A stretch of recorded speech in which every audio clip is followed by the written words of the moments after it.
how much math is involved in actual game design? Um, Hopefully 0. That's a good day.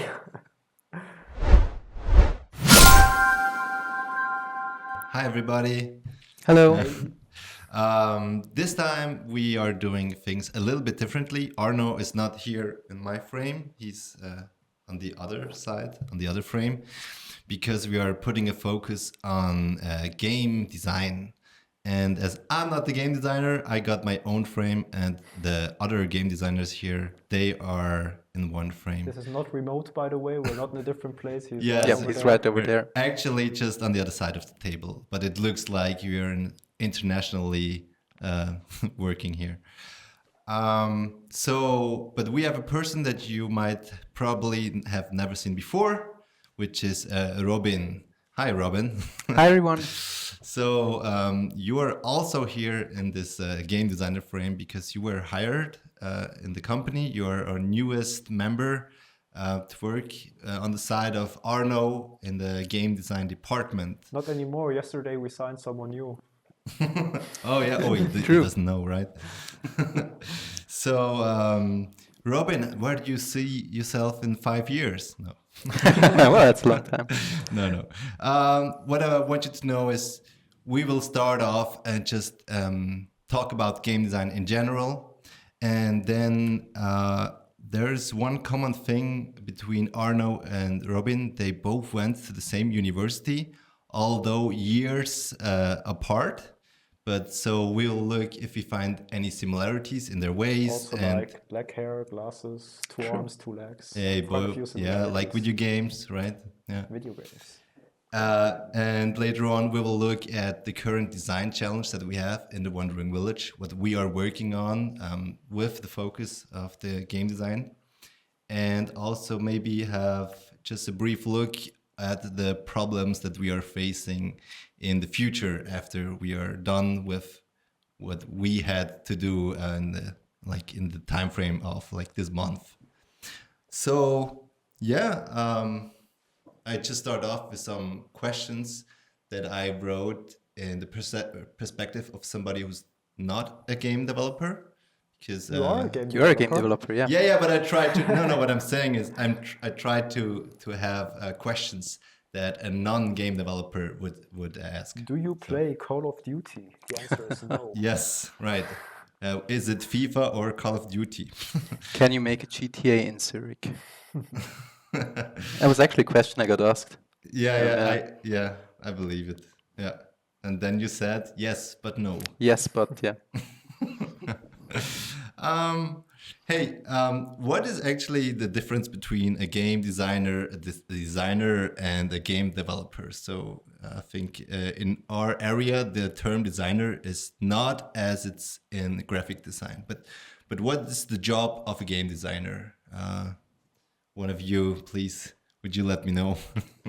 Well, we don't, yeah, like you said, we don't do any graphic design or artwork. Mostly we just think about how the game works, how the systems of this game work and interact with each other to create a fun experience all together. Yeah, totally. Like it's completely about the experience. Like, what would the players experience? What's fun? What's like the core? What's like really making the game stand out? And then like try to focus the whole effort on that. And like, now I've got some audio feedback. Yeah. Better. Focus the whole effort on that, and yeah, just like try to keep the vision together and like make every single like mechanism in the game play into this strength, I'd say. Yeah, and what also goes into it is after that, like balancing everything and Lots of rounding play it out, testing, yes. lots of balancing, yeah. Okay. Now, but do you see yourself as taking the same role at the moment here, or do you see? Actually, did you divide like, hey, that's more of your goals to work on, and you're looking for others? So I mean, it's pretty similar. Like we're working as a team. So like the whole team, of course, is working as a team. But we're like, me too. we're tackling the same things, right? We're like bouncing ideas back and forth. So there's like really a lot of exchange. But then, of course, like in the day-to-day work, we'd like tackle different fields and focus on those and just get the others' feedback, kind of like that. Yeah, we have like different areas we focus on at any given time. Mm. Another question that my roommate wanted to ask a game designer was how much math is involved in actual game design? Um, Hopefully zero. That's a good day. Yeah, but you don't need a lot of math usually. It's when you really get into it, like simulating economies, and then there's a bit of math there, and of course we are both also programmers. There's a bit of math there, but usually you can get around with just thinking, that could be fun. That would interact nicely with the other mechanic. Yeah, I agree. Like it also really depends on the genre of the game. Like yeah, as you said, on good days there's no math involved, but also really depends. Like if you're balancing the economy or if you're tackling something else, and then often it's also important to not like over focus on it or make it too brainy. Like sometimes you just have to try something out and see if it actually works. Like all the math can't help you deciding in the end if it's fun. So there's always this going in and balancing and like handiwork. Now, would you hire a guy who's really bad in math? They hired me, so So that's the answer is okay. Yeah, good because enough. I used to actually think that it's really a lot. I'm not gonna say harder or less, but just more math intensive, and that just if you haven't had a higher degree in mathematics at the uni, you're like lacking a big part of it. I do think that Markus, our tech artist, is the one who has to do the Yes. most math. I think so as Yep. well. Yeah. And but that's what you said is also. I didn't get into programming or any technical field out of high school because it was always like, oh, you have to be very good at math for that. And I barely do any math. And last time I had to look up what trigonometry even is. So it was enough. What it even is? Are you kidding me? But yeah, okay. Yeah, I'd say that if something's important, then more like logic and reasoning and deduction, like in these 50 states, this can happen, and then if that happens, this cannot happen. So you have to, like to get a feel for the balancing and what you have to kind of tweak. Yeah.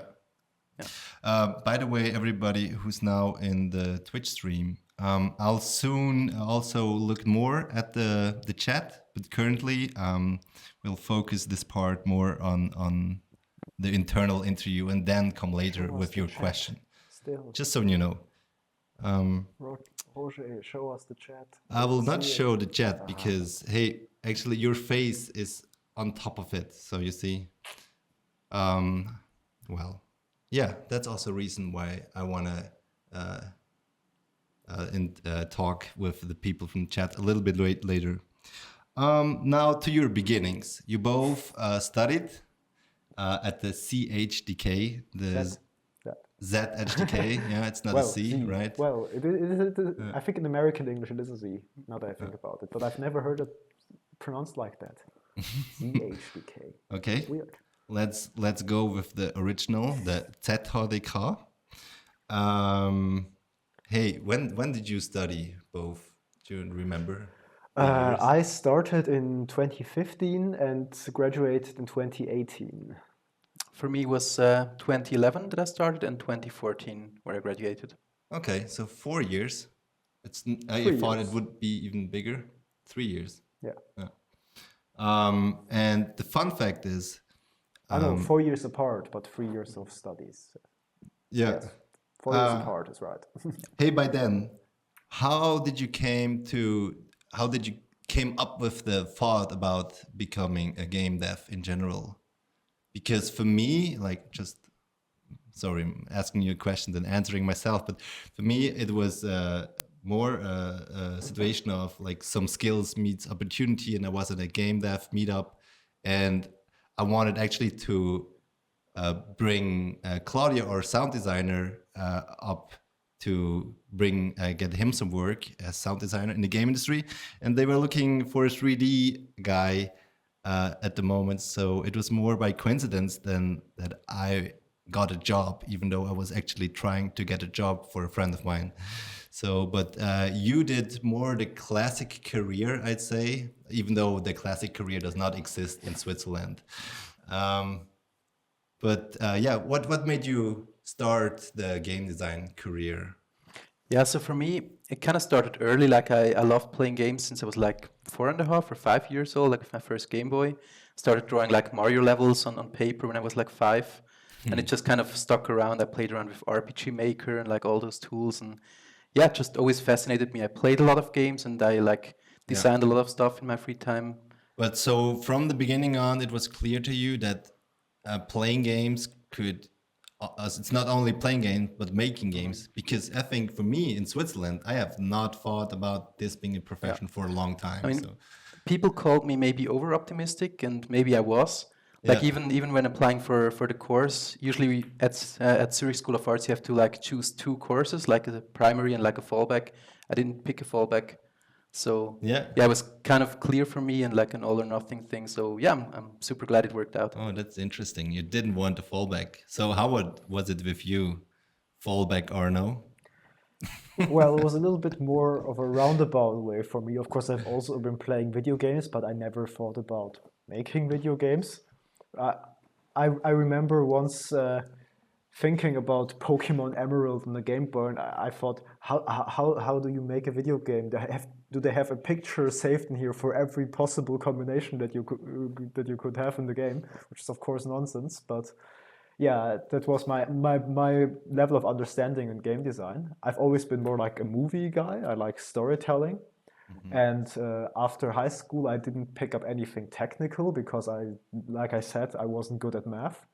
And I went to China to where I was a costume designer at a movie. And then I came back to Switzerland, became a graphic designer at like a little local agency, I guess. And then I applied for universities at HDK, where I originally wanted to apply for graphic design. I think they call it visual communication here.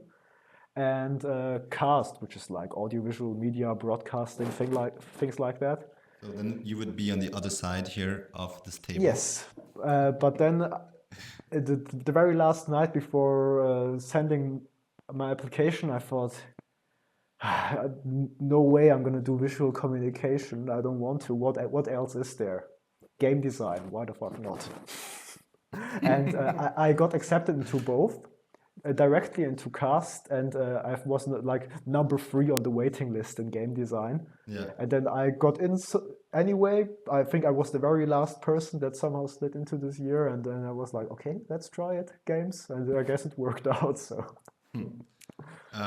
So you said you really liked movies a lot. Yes. And it reflects on the type of games you made during your studies, right? Absolutely, yeah. So I have prepared some media to show you guys. So let's watch a trailer.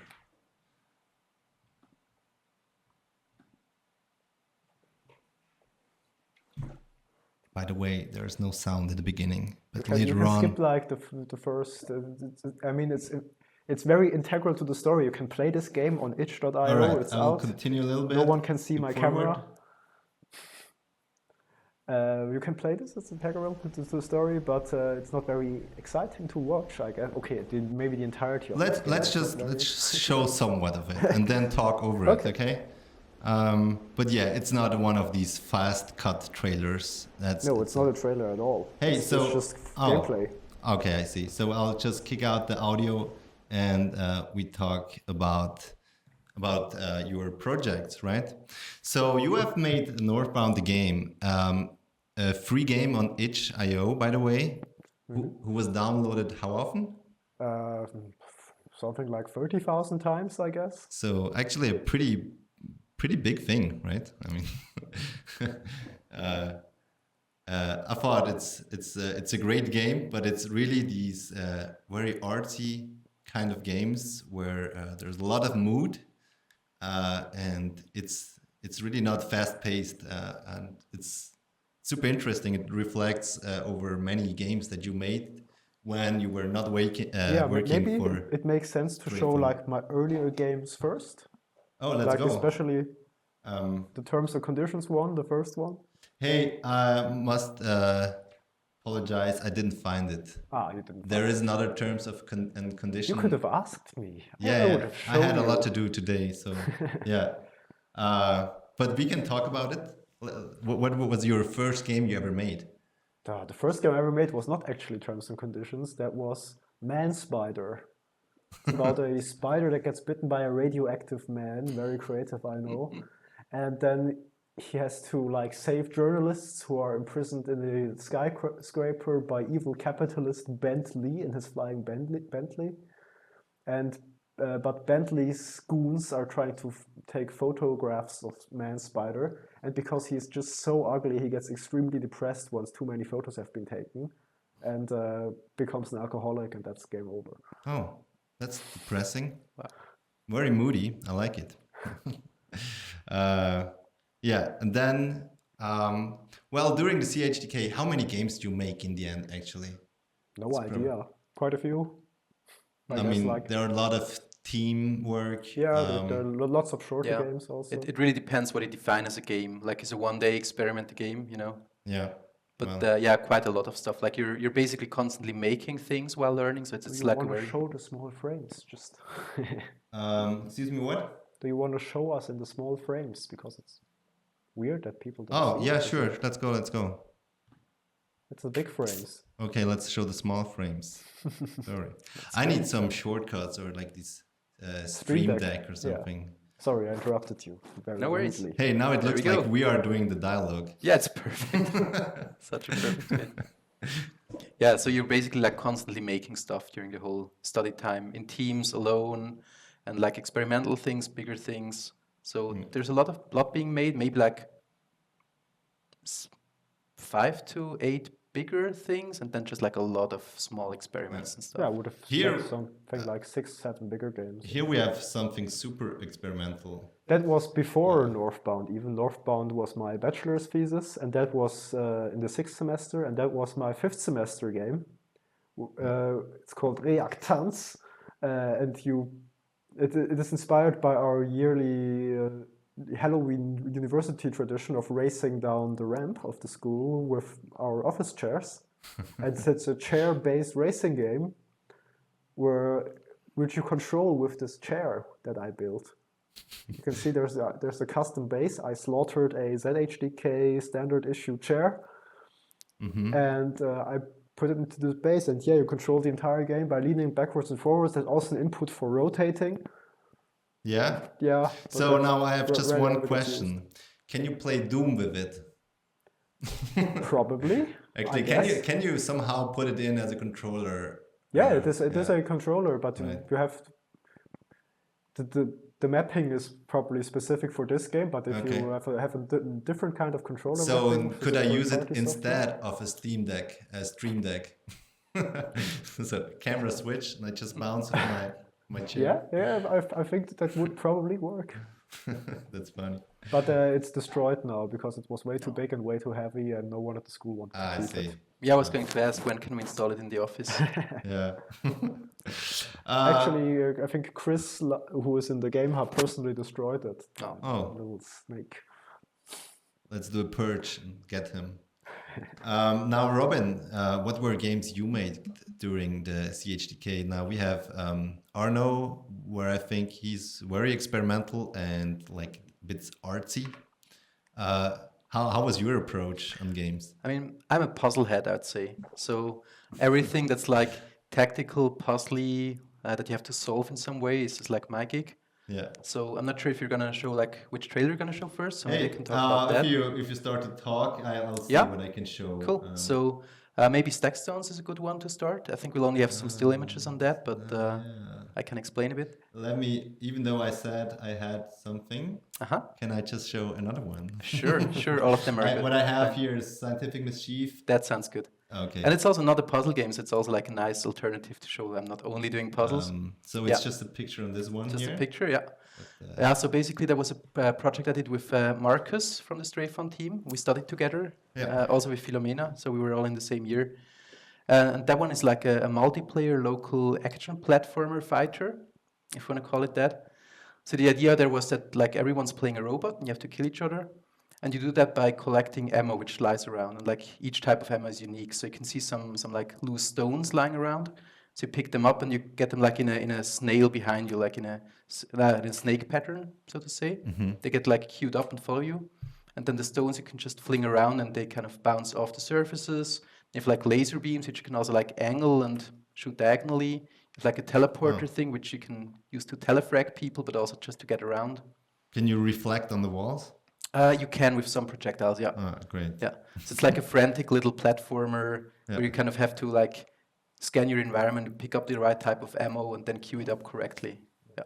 It looks like a lot of fun. Also, like these retro graphics. Like who did what? Was it a 2-people team? Yeah, it was. Who did what? So Markus did all the graphics and animations, as he still does. Yeah. And I did the programming and the gameplay we did together, and just refined it and played it a lot. Oh, very cool. Yeah, the stack stones. What happened? Sorry. No for worries. that. We have some other games too, maybe. Yeah. Now, like, I have a game or a video ready of a game where you, Markus, and Philomena all work together. Is that from the university or was it later on? I'm talking about the game Elaru. You're talking about Elaru. That was in the university, or like during the university, but not in the university. Actually, Philomena was like searching for an opportunity to make a game outside of the curriculum. So she found actually a game developer who was willing to like let us work on a game for them. So that's what we ended up with. Like we developed Elaru over a summer break and then some more. Okay. Like during our free time. So that was like a really cool project to kind of venture outside the university context and like do an actual like business case if you want. Yeah. And get some like real world experience. And again here now, who did which part? So we all worked in it together, and it wasn't like super clear, but I think Philo did all the graphics. If I remember this, it's been like quite a long time. If I remember this correctly. Yeah, right. I for one, I did the puzzles as I usually do. So like the sliding stone puzzles and the other puzzle that we had in the game. I made those and designed the levels for them. Yeah. And we all did the voiceovers actually. So each one of us like scripted, wrote, and then also like an individual character, not voiceover, sorry, like wrote a different character. I see. So every character has kind of their own personality, which gets a bit reflected in our writing styles also. No, I just saw in this video it's available on Play Store. Is it still up? You know? The classic question. Yeah, that's a classic question, and I haven't looked at the store in a long time, like if it's still there. Yeah. So yeah, best to check it out and see. Yeah. What I remember that Philo told me was like, I'm not sure if she was talking about this game, but if I remember correctly, she said that she thought really that it's a great game, and she was so disappointed that it didn't sell well that she then did the master focusing on marketing. And that's why we have such a strong marketing in our company today, because she realized that good games not always make it due to several reasons, but sure, one of them in Switzerland especially is that there's no publisher or there's no good marketing people that can help you to bring it to the next level. Hey, I have another game which you were famous for all these years while you were not working with us, and it's called A Tower of Fence. I heard it's such great game design. I was told. I've never played it. I don't want to put it in a bad light. I just know that it was told, Philo and Markus told me so often how great you are in game design. It's... I can't really speak for that, but yeah, like it was a ton of fun developing that. There was the bachelor thesis project like my bachelor thesis project, which I did together also with a very good friend, Dominic Müller. So we did like split up the programming and gameplay and everything. And then later on, we also continued working on it with like a bunch of people, also with Philomena, doing the marketing and making it like known on all the events and stuff. And John and Andreas as well. So there was like a 5-people team in the end. Yeah. So it's as you can see, it's quite puzzly. It's a real-time strategy game. Basically, the idea was I loved RTS games like StarCraft, for example. But I did, like, especially when tired, I did get overwhelmed by like the whole map presence. Like you have to be everything everywhere at once, like skip the mini map and keep those 7 positions in check and like not forget your economy and also this and that. So I was wondering, like, could we boil it down to like a single screen of action? And you have like production, you have buildings, you have attacks, but everything in a very like condensed and simple way. And with the puzzle spin, which I just so love, like grid-based and mechanics which are very deterministic and readable. So yeah. So I think both Arno and Robin likes to make games in genres that are hard to sell. Right? Okay. Yeah, I mean, the focus on multiplayer is a bit of a hard sell, right? Yeah, So and the puzzlers are also, I think, there's a lot of competition. that's true. Yeah. Well, what is easy to sell? Okay, that's another good That's a fair question, point. okay? I think there are no deterministic answers. Now, Tower of Fence was your bachelor project, but later on evolved into another game. We both, we three, no, excuse me. You both ended up luckily going through the bachelor and having the bachelor. But after on, the ways departed a little bit. Arno was directly hired at the bachelor's party. So a couple of people from Wasn't our even the party, it was the presentation. So. presentation. It was a little bit of a party. There was free beer. You know, for there me, it was wasn't. No, that was a different thing. That's where you were was like the media day. Whatever. Yeah, it was the media day. Yeah. There. Yeah. Okay. Okay, let me reframe it. Just that while Arno was hired on this presentation day, Bachelor Thesis presentation day, Robin was not in such a lucky condition by then, where he just like Where the studio didn't you get exist out yet. the door of the university and just enter another door, and it's super easy because back then also like I think the Right. Swiss game design scene was a little bit like less big as it is today. Yeah, So, I mean, I did get hired out of the door. Yeah? just not by Strayphone. Yeah, Strayphone Okay. didn't exist back then. so it was But- the same case actually. Yeah. You had your bachelor thesis and people knew, okay, I want this guy. Yeah, I was like starting 1 month later. So yeah, Okay. no break for me Oh. either. Oh, okay. I'm sorry. But that's a rare case then. People who actually get hired after studying game design, right? I Yeah. don't know of many more. I mean, people find jobs, but like I feel like in a lot of related industries. Exactly, yeah. Yeah. So I have like lots of friends who also like specialize in graphics design or sound design or teaching. So like, yeah, there are opportunities, but like directly in game design, it's was hard back then, and I think it's still tricky. Yeah.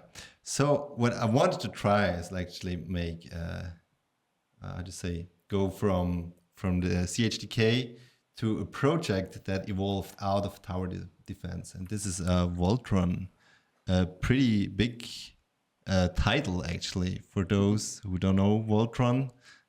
Yeah, it's what is it? It's a series that was streamed internationally, and they wanted to have a game, right? Yeah, exactly. So it's a series, and Universal Studios actually put out a contest for making games for one of 5 of their brands, and Voltron was one of them. And some of us watched the anime already, so I had kind of an idea of the whole thing. And there's one episode where like the evil guys produce battle cubes which attack people, and then we thought, okay, battle cubes, and we're working, or like in private, I'm working this game with the battle cubes, and we ended up actually bringing it into our company, like into Jabanga.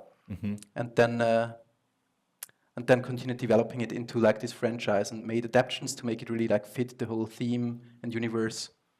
Also with all the characters and like special skills of those characters. So yeah.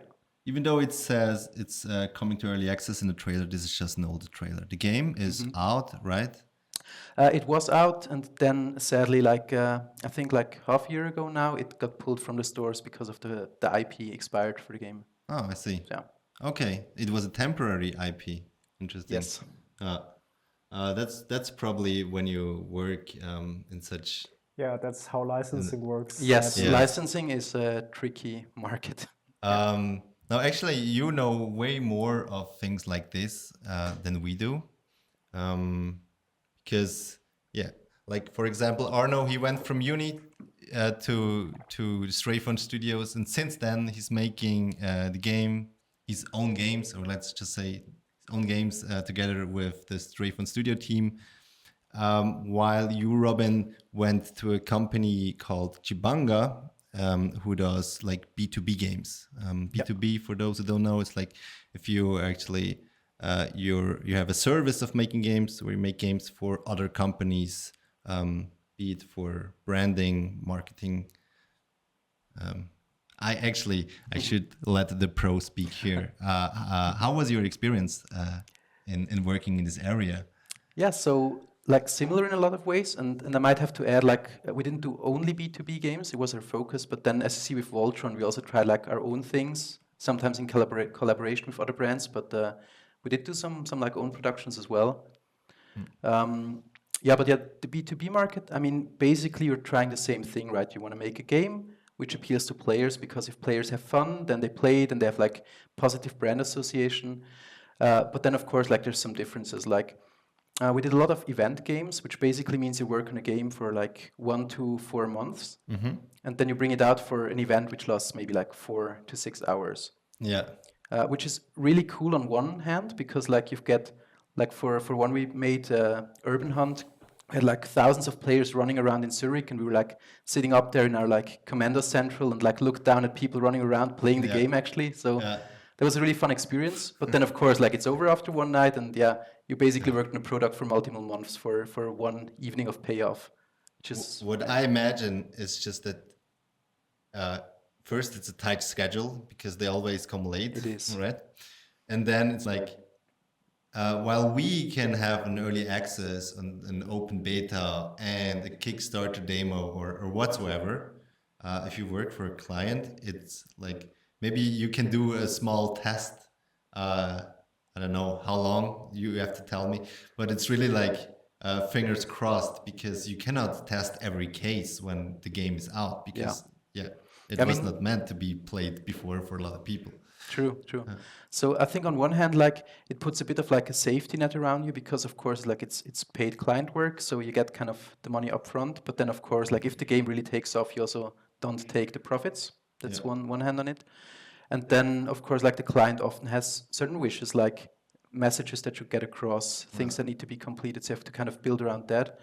As for the rollout, yeah, it's true. There's like often no early access. We also focus mainly on mobile. But it did get better, like with internal beta tests and like smooth rollouts without any like ads and stuff. Yeah. So there's been like this whole safety net that's been building up over the years. Yeah. Okay. So people are aware and do that too. No, I just think because it's really one thing if we test a new feature in the office, but then when you have like 2 or like a couple hundred play testers playing it, it's just so much stuff comes up that you just couldn't test yourself. Yeah. Yeah. I mean, that's generally better now that like you have all those rollout models, like you can always deliver a patch, right? Yeah. It wasn't like in the old days where you just like printed your gold and then hoped there's no bugs in there anymore. Right. Yeah. That must be so crazy times. It's like. But of course, like if you have a community which you kind of can build up over years, and like you have loyal people playtesting the game and giving you feedback, that's super valuable.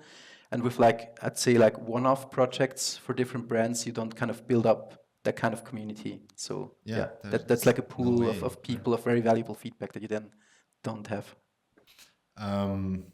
What do you think are other like chances or limitations coming from a B2B sector? Yes. Have you ever thought that like is having a client? I see it probably as a limitation of creativity, because they want a game because they want to convey a message that they are like, I don't know, climate friendly, or I have no idea, maybe, or it's just like having a good image, and like demonstrating such things can be a little bit in the way of fun, maybe, right? I mean, on one hand, I don't want to say not good. It's just a struggle or a challenge Yeah, that true. you have in this area. So on one hand, like limitations breed creativity to some extent, Right. but then it's true. Like there's of course like some limitations where you really have to kind of struggle to like find a way to make it work in the context. I think that's like an inherent thing about it. Yeah. Uh, but now when you came to us, I think you're probably also used to just get things done quickly. Where we are, I mean, we also have deadlines from time to time when there's a Kickstarter or some agreement that we made or a Steam event and all that stuff. But I think it's still a lot less of deadlines that we have. So for us, it's also easy to forget that this company also runs on money and needs to go further every day. Yeah, right. It's like self-inflicted deadlines, which is a big difference. So Yeah. we can kind of see what's our scope, what do we want to achieve, and then set a deadline for that. Yeah. And with client work, it's often like a back and forth, a dialogue of when they have like their next promotion, and when things need to get out, and how long we take, and yeah, Right. it's like a negotiation. And here, it's a negotiation inside the team, so we can really focus on making the game fun and work, and like what are the packages, what are the features we want to push out, and yeah. Now, what was the average or like general time frame of such a game?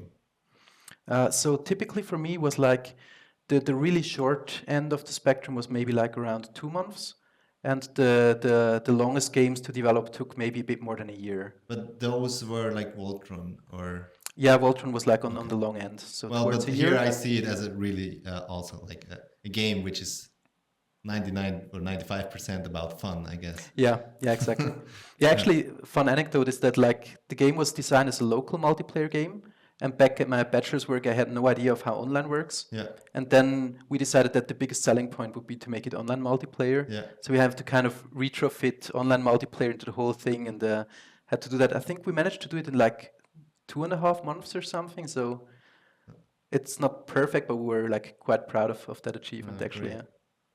But yeah, usually like a lot of games, they had like a 2 to 4 month development period, which actually allowed us all to like collect a ton of experience in making different games. So that's super cool. But of course, like you just can't build such a big and cool, like a big project like Wandering Village, for example.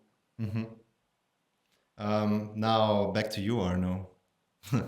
Also, after you finished studying,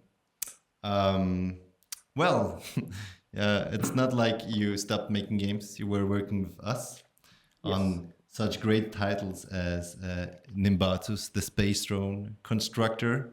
Were you the game design lead back then? Yeah, on the Right. after a certain point, I think. Yeah. Sometime after Yeah, the no. early access release, which was only like 2 months after I started working here, actually.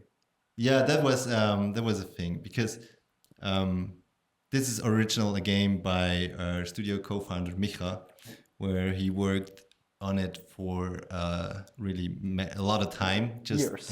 years. Literal Yeah. years, yes. I wasn't sure if it was for multiple years, and this was while he was working for just a company who does laser measurements devices. Laser measurement equipment. specifically, I think. Yeah. Yes.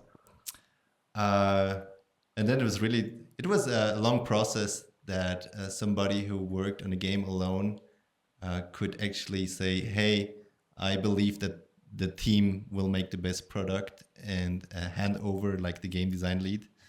Yeah. But I think it was also good divided because Micha did all the fun stuff with physics, Yes. and you actually had the chance to just put a hat on it. Basically, yes. Most of the actual mechanics that you interact with on a daily basis were there, or on a macro basis were there, like building these cool spaceships.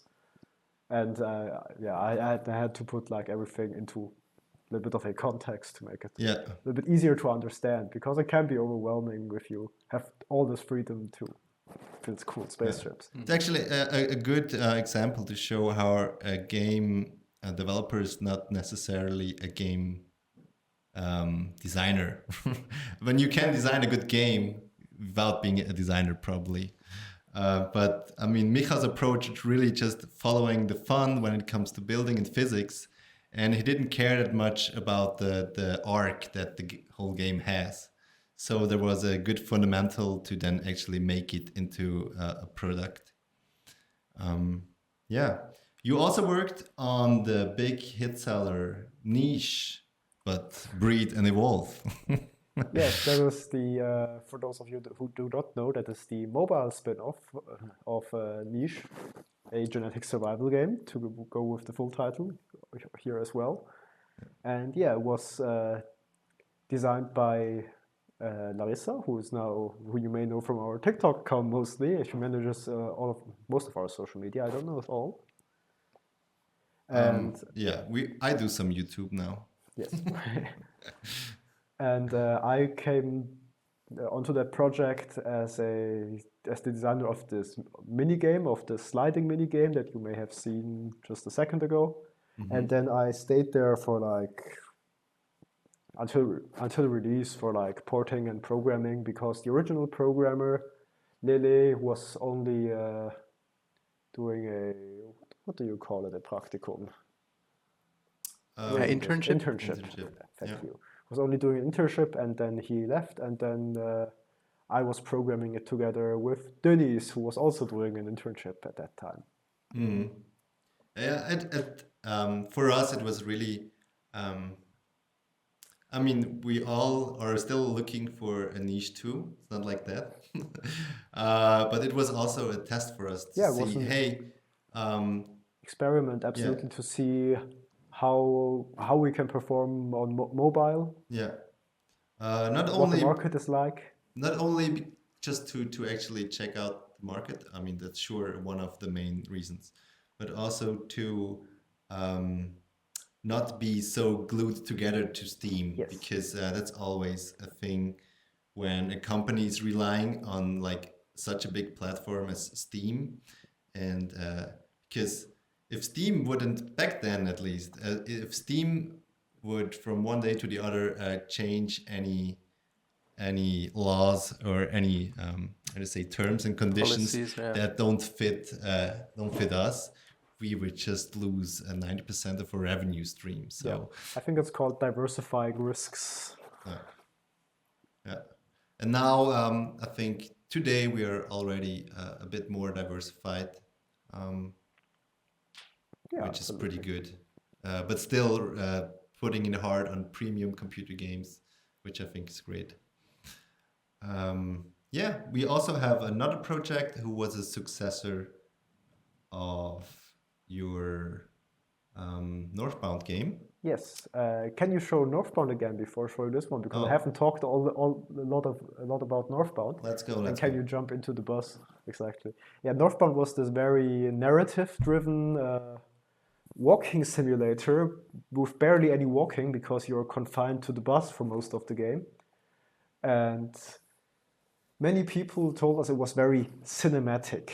And me being like a movie guy, and John, who I worked on this with, my roommate, who graduated together with me, and he did his master's, and we were doing his master's thesis, and we were like, Northbound wasn't cinematic. These people don't know what cinema is. We're gonna make a cinematic video game. And the result of that was called Down the Road. Can I show it? Yes, you can switch. It's also a narrative game, a much more cinematic narrative game, where you have no control over the camera or basically anything. Would you like to have some music over it? There is some music, Let's but go then. I don't like the song very much, so you can, okay, it's good. Yes, John did all the graphics. He is really, really good at this, and I did the writing and the programming. And yeah, it's once again a narrative game where you play this taxi driver, and all you can do is basically advance the dialogue and advance the cuts in between scenes. So you're basically, in a way, the cutter of this movie, not even the director, or of this game. Yeah. So, but it was very well received. We haven't yet released it on like itch or anything, but we're still planning on that, so that will probably happen someday. Is there a release date? No. Okay. I thought so. um, yeah, so I think it's already a lot about your past. Um, I would now just check out with you about how did Robin came to be here, right? So there's a big backstory of this whole thing. We already mentioned it a little bit. Robin, would you tell me how did it happen, or when did Philomena came to you the first time and said, "Hey, can I hire you? Can I be your boss?" I'd have to say I don't know exactly how many years back, but quite some, yeah. So I mean, we did study together, of course, with Philomena and Marcus. So I kind of knew part of the team already from that. And yeah, there was some process behind that, but yeah, Yeah. now it actually worked, and yeah, Yeah, now I'm here. it took a lot of time. It was hard probably to say no every time. Uh, and I'm sure that's probably Murphy's Law, but I'm just thinking out loud. Probably she always came when you were in a tight deadline or something. It's like, no, I cannot work for you now. I need to finish this Voltron game or something. Yeah, I mean, everything has its time, right? And Yeah, like, yeah, just it had to be the right moment, and now that's that so great. happened. Yeah. It's so great, like having a team together, like you, Marcus and Philo. Now, just missing that, like we are having a Captain Planet if everybody comes together and team up forces. Yeah. And what would you say after 1 month at Stray Fun Studio? How do you like it? You're allowed to lie on camera. I very much like the coffee. Yeah, Yeah. great coffee machine. No, it's actually really great. Like I think there's like a thing in game development. I feel now that whatever you do after some years of doing that, you wish to kind of like change up patterns. Like when I asked people here, like I heard from some that yeah, like doing the big games is cool, but doing some smaller games would also be cool. And yeah. I had kind of the different thing where I was making like smaller games for 9 years, and I was like really looking forward to work on a big long-term game. Yeah. Where you can like take in player feedback and just continue improving it and like making our dream come true. So like that alone gets me super thrilled. And of course, like it's been really great with the team. I like the kind of very democratic, open approach. Like you just put an idea out there, and people say, yeah, that idea is great, that idea is not so great. And then we kind of get into discussion. Like everyone's a game designer, everyone's like a visual artist in a way that like, yeah, we all discuss about every topic together and kind of come to conclusions and like results in a very uncomplicated process. It's just like, yeah, talk to each other until we're happy. So Yeah. I really like that. Yeah, one of the things that I love the most here is, I think, just very friendly working climate. Just yesterday, the boyfriend of my roommate was really just so depressed because it's just like these are conditions that I don't even or like hardly remember that I had them also in my life when you just have people who are just unfriendly all the time with you, and that's just something that never really happened with Stray Fawn so far. So maybe we'll have some scandal in a couple of years, but for now it's all good. I'm super happy that it's so harmonic. Yeah, and what you said before, I think the grass is just always greener on the other side. If you work 3 years on just one game, I mean, I have enough endurance that I could say, hey, let's just work another 3 years on it or longer.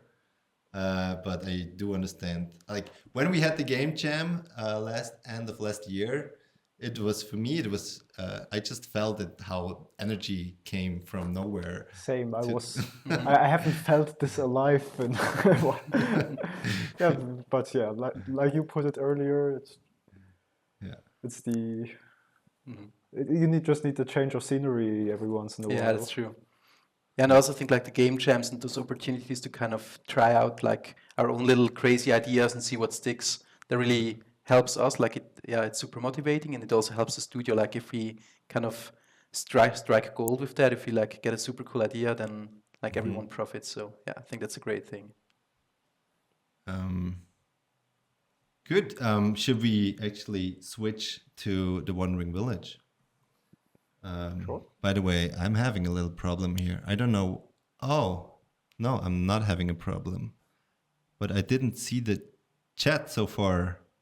Hey, Oh, yeah. hey, yo, welcome. Oh, It's Philomena is Philo. here. So I'm hoping she's Add actually. World Turtles, like the game World Turtles? Or is that just a Um, generic name? That could very much be, right? I have played the demo of World Turtles. It's hard to pronounce. Hey, if you're I'll German. just try to actually, on my second computer, open up Twitch. Yes. Have a bit. Welcome. You won't see it though, so I'm sorry. Or would you like to? Can you like make it a little bit bigger? I really have to squeeze. Yeah, we have to. The answer is Maybe. no. Dang. I actually have to go into the browser and Yeah. then change the plugin there. So yeah, maybe like if you find like messages on the chat, you can just like read them Yeah. out to us and we can. Hey, let's just do. I just skim through the chat and see if I can answer or Cool. like, ask the questions to you, if there were. Oh, but Philo is so active. There's a Steam link Then for just World see. Turtles from what I can see. So go check out World Turtles. I guess. You want to work? Yeah, let's check it out. Just really quick. It's black for a moment, but Yes. I'm coming back.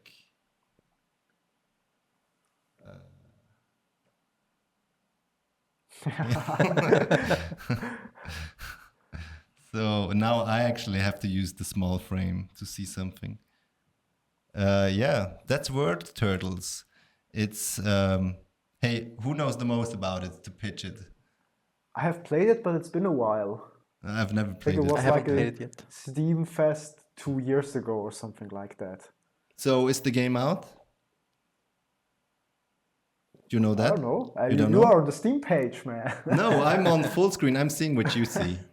but you can like go out of full screen and then you see exactly where if it's out or not. It's not that easy, I tell you. Look, if I want to see something, I have to take it back. So, meanwhile, let's look at our faces. Didn't you say you wanted to transition back to the Wandering Village? I did. but Early you- access release soon. They Oh. tell us in chat. So Okay. you've heard it here first, Nice. second, or third. Early access release of World Turtles soon. Yeah. I think the game has some similarities to Yeah, ours, absolutely. right? I mean, hey, it's not an Onbu, but no, I guess it's- turtles are okay too. Hey, Turtles are cool. we initially also tried it out to make a city on the back of a turtle. You remember I Markus' remember the animation? concept art. Or like the concept, and I made an animation out of it. Yeah. Okay, I'll stick to my word. Go back to the Wandering Village. Hey, There is Or- some wandering, but no village. one more question. Now, Robin, I think you sure had the bonus of being, or not just friends, but in being remembered as a very good game designer by Philo and Markus. And that's why you got the job. But what was your actual briefing to come here? What's your goal, or what did they put on you? What spell do you have to solve? What English is that? I don't know. Are we talking about like more like the long-term goals or like the first kind of task I got? I'm sure you can tell me. So Yeah, sure.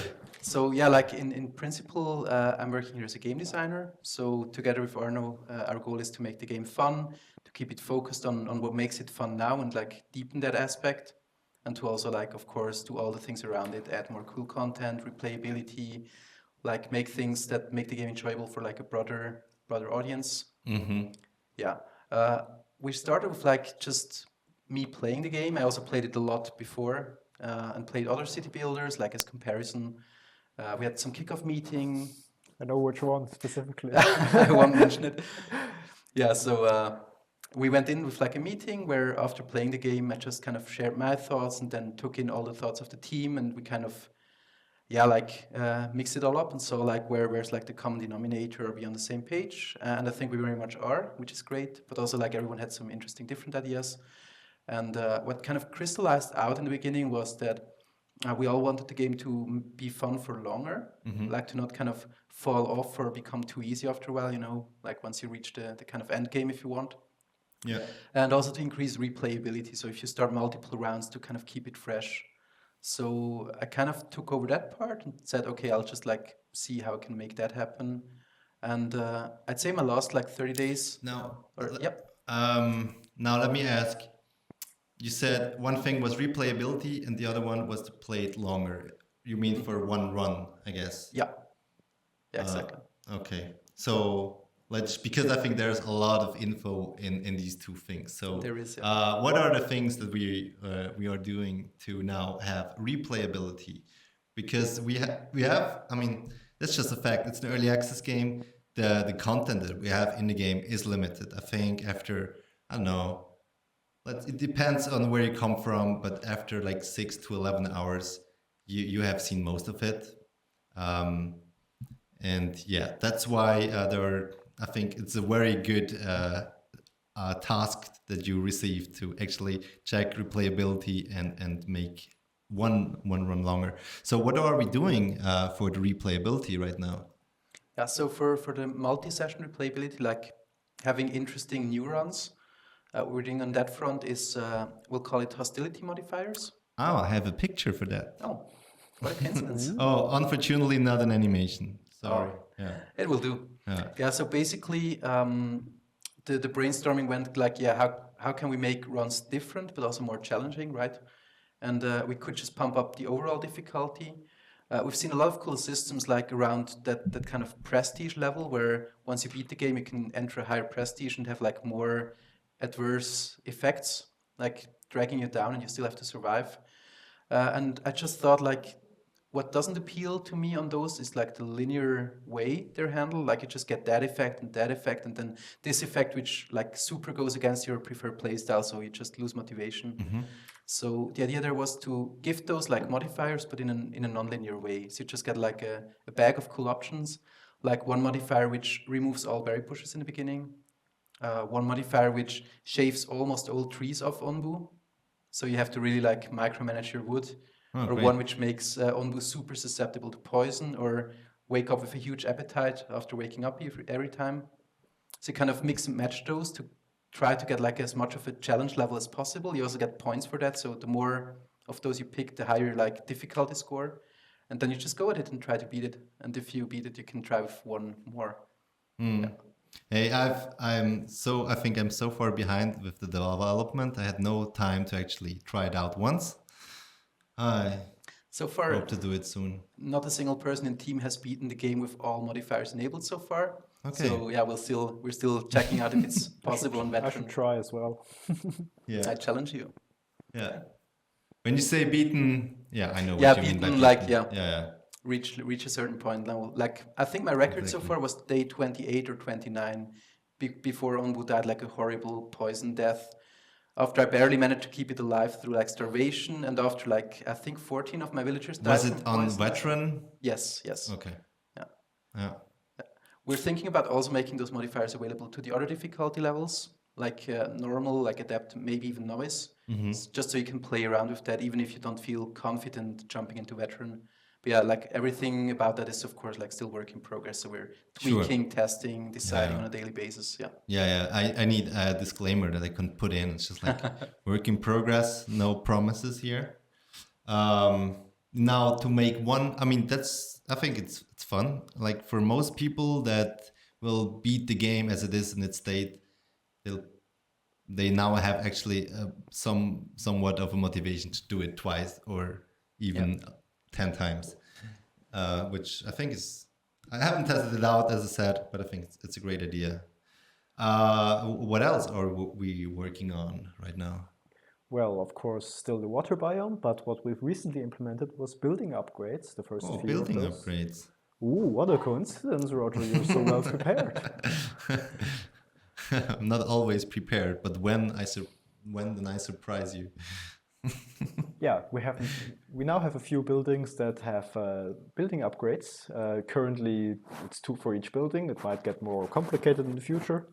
And once you unlock them in the tech tree, you can upgrade those buildings. These are individual upgrades, so you have to upgrade each building individually. Really make a commitment towards one upgrade, one way you want to specialize this building, and yeah, it costs you resources. You can only have one at a time. You can't remove it after that, so it really is a commitment, and it makes the building usually more situational. So, for example, we are now at the decontaminator, and one of the building upgrades for that is an upgrade that makes them carry more fuel with them and move faster, but in exchange they can now get poisoned. So it might help you fight really big infestations, but you have to make sure that you keep a steady supply of herbs.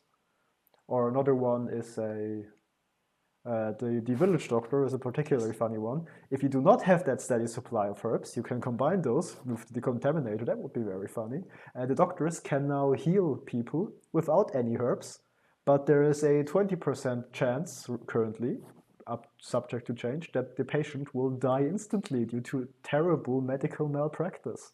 Oh my God. It's the What placebo doctor one is you that? see here, yes. So if you combine that, you might be able to fight a large infestation of poison plants, but at the cost of a few of your decontaminators' lives, potentially. Yeah. And how far are we with that? So like around 5-6 buildings at Yes, least? 6 buildings currently have Is it- building upgrades. Is it something that every building will have, or are it just like special ones? No, meant to have probably one? not all of them. For example, I don't think housing buildings will have building upgrades. There we'll just replace them with alternative housing that has like a different footprint, because that's stuff that doesn't change for upgrading your buildings. There might be some visual changes added to buildings once they're upgraded, so you can really see at a glance, that one does something different. And is it already clear how we're gonna get these upgrades? Not entirely. Currently, we're thinking you have to unlock them through the tech tree to expand the tech tree, expand the Yeah. time you can spend on a single playthrough once again. Yeah. Okay. No, I think I have some questions, but they are like way too specific for a broad audience. Hey, what else do we got? Decorations, Yes, right? decorations. I mean, that's more of a long-hanging fruit to make the game playable for longer, but it's a certain player type that really loves it. And Do you if you happen look to at, have any footage by chance? hey, from- I just ripped it from our Discord, so people who Wow, just came from Discord amazing. will see what they already know. But look at these. It's so pretty. It's a still image, right? Yeah. Yes, decorations. Steffi, our artist, painted some decorations that you can place in your village to make it look really pretty. And but it's not just that, because we wouldn't want you to place those decorations and then basically shoot yourself in the foot by doing that, because you've wasted a lot of space. We're also introducing a villager need, so your villagers are going to be probably at higher villager levels, are going to be more happy when there's decoration around their houses. And it also helps break up the neighborhoods, because currently, I just touched the mic, I'm very professional. Currently in the game, you just put one house next to the other, and it's not very visually Yeah, we've all interesting seen or the interesting to tent build. slums. So, but you actually have to combine decorations with the houses. Yes, they You have know? like an area of influence where Okay. they look nice and basically But decorate the okay. houses. Very specific thing, but I'm already wondering. But then you're kind of limited to use decorations, useful decorations, only around houses. Could that be? Yes, currently. Okay.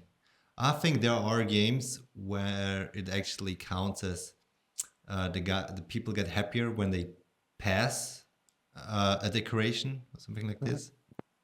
I think Faro is.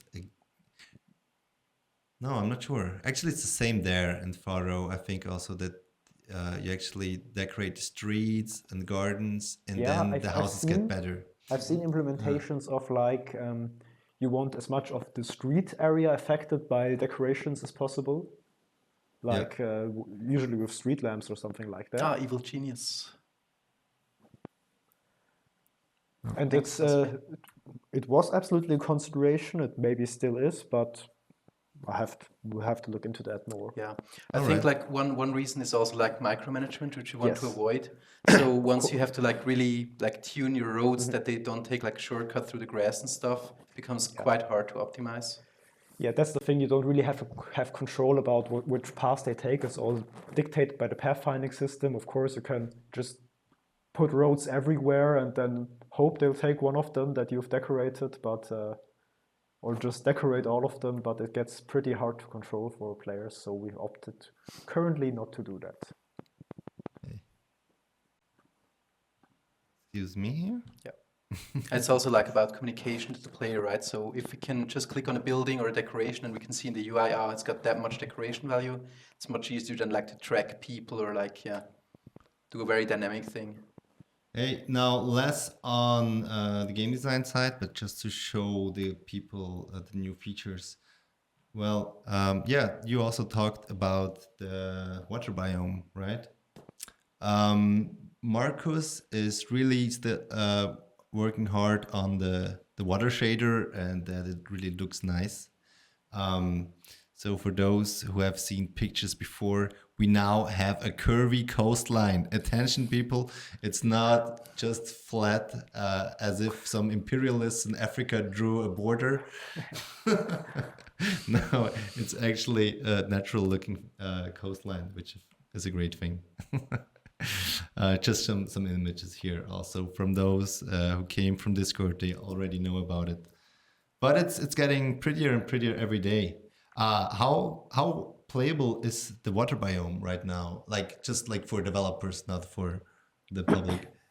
Well, as of right now, most of the core mechanics we wanted to add for the water biome are in there.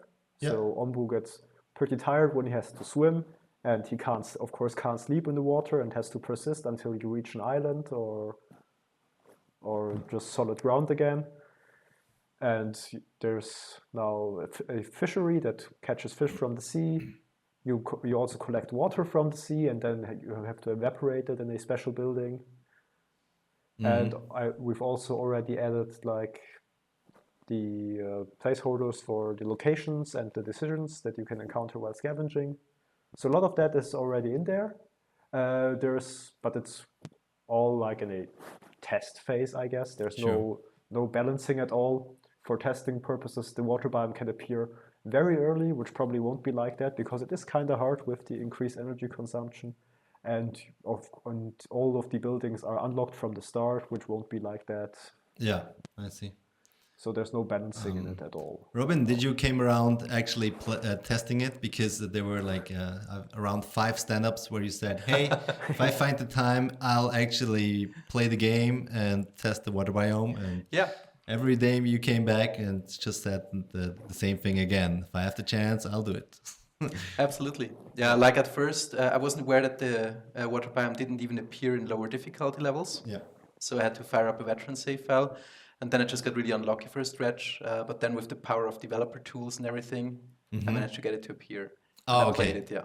But And you my didn't- own boo nearly drowned, like nearly died from exhaustion. when I But first you trip did it there. with developer tools. So First, you yeah. had- Then Ah, okay. now I got it regularly in normal games too. Yeah. Okay.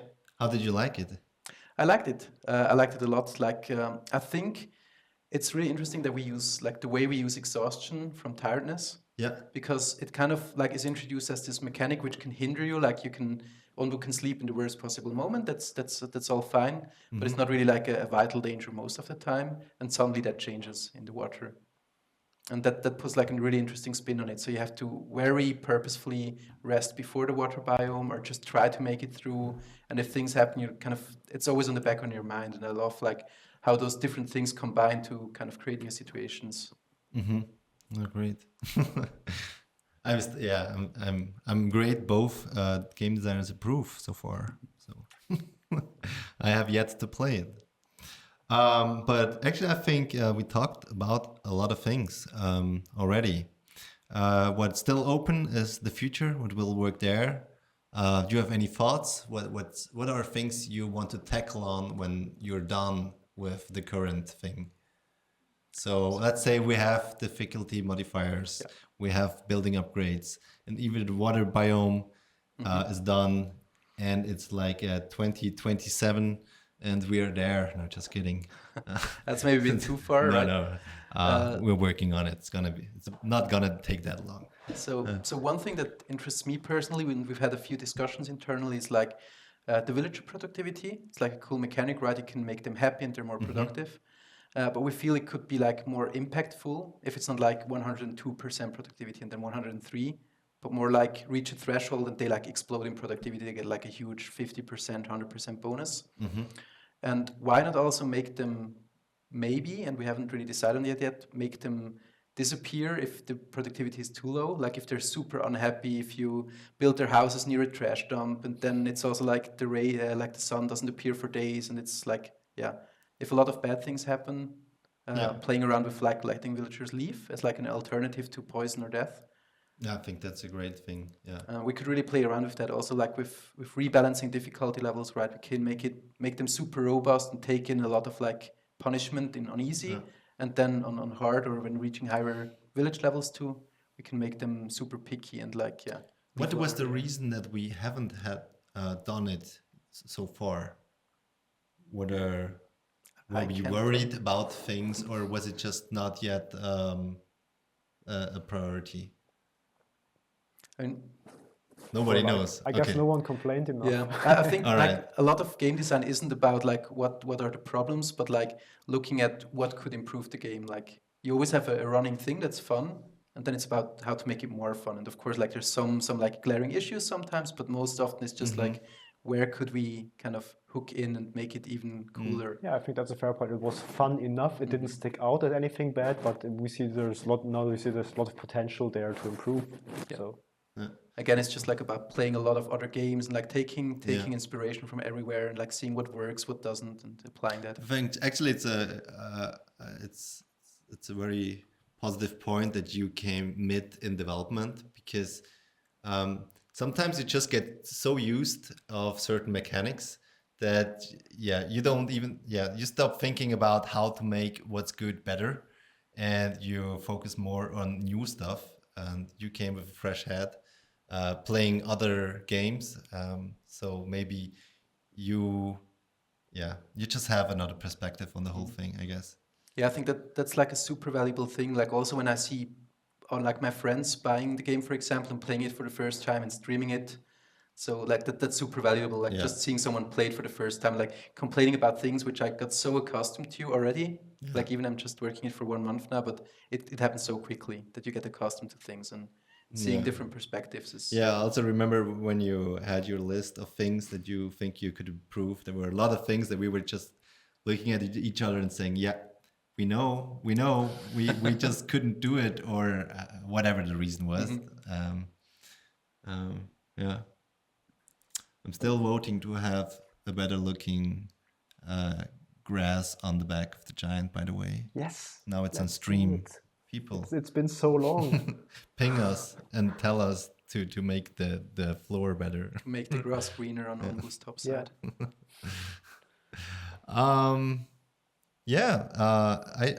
Hey guys, do you have anything more to say here, or are you happy? Well, so far? Nothing in particular. I mean, I'm just thrilled to be able to work on the project, and I think I joined at a really like interesting point where like basically all the groundwork is in. Like there's so much cool content already in there, and I can just go in there and like leave my mark on it, and then work together and make cool stuff and carry it further through early access. So it's an exciting time, and Hey, great. So let me wrap this thing up.